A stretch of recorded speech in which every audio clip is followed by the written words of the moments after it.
যখনই লুজ বল পাবো যেন ওইটা ইউজ করতে পারি। সো আমার মনে হয় আমাদের এরকম ধরে খেলার মতো ব্যাটসম্যান ছিল। লম্বা খেললে ভালোই তো আমাদের জন্য, বাট আমরা তো আসলে মানুষ, সো সামটাইমস মিস্টেক্স হয়ে যায় আমাদের দ্বারায়। সো আমি আমি আশা করি যে উনি হয়তোবা নেক্সট ইনিংসে এখান থেকে বাইরে আসবে।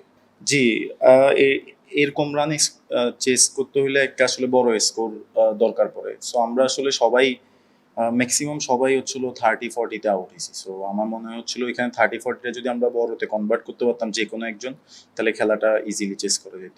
একজন ধরে খেলাটা তো আসলে ভালো। সো সিচুয়েশন আসলে যেদিন যেমন ডিমান্ড করে। সো আজকে রানটাও একটু বড় ছিল। সো আমাদের প্ল্যানিং, আমি আর সাইব ভাই যখন ব্যাটিং করতেছিলাম তখন আমাদের কথা হচ্ছিল দোনোজন ইন্টেনে থাকবো। এখন যখনই লুজ বল পাবো যেন ওইটা ইউজ করতে পারি। সো আমার মনে হয় আমাদের এরকম ধরে খেলার মতো ব্যাটসম্যান ছিল, আছে।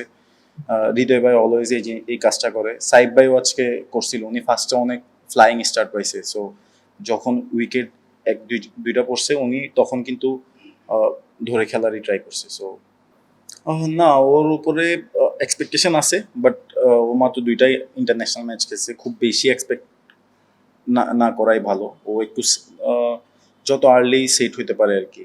আর এমনি ঘরোয়া ক্রিকেটে তো ও খুব মাসাল্লাহ ভালো ব্যাটিং করে। সো ওইখান থেকে আসলে হয়তো বা ও এরকম এক্সপেকটেশনটা আমাদের সবার মধ্যে রাখছে যে সাকলাইন আসলেই বড় বড় ছয় মারবে। সো আশা করি ইনশাল্লাহ নেক্সট ম্যাচগুলোতে ইনশাল্লাহ নিজেকে ওই জায়গায় ভালোভাবে ইউটিলাইজ করবে। ক্যারেক্টার বলতে সাকলাইনের সাথে আমি খুব বেশি একটা খেলি নাই, যেটা অনেস্টলি। বাট ছেলে খুব ভালো, আমার মনে হয় হচ্ছিল ও কুইক লার্ন করতে পারবে। এটা আসলে আমি জানি না, এটা ভাইয়া ক্যাপ্টেন আর কোচদের যে প্ল্যানিংটা ওইটা।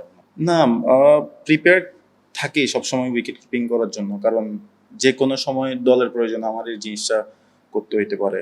সো ভালো ভালো হচ্ছে আলহামদুলিল্লাহ, ইনশাল্লাহ এটা আরো ক্যারি করবো, করা ট্রাই করবো। জি, দাদা তো একটু, হ্যাঁ, ওই ওই রোলটা তো দাদা অনেক ভালো প্লে করে। সো একটু তো আসলে আমরা দাদাকে একটু মিসই করছি।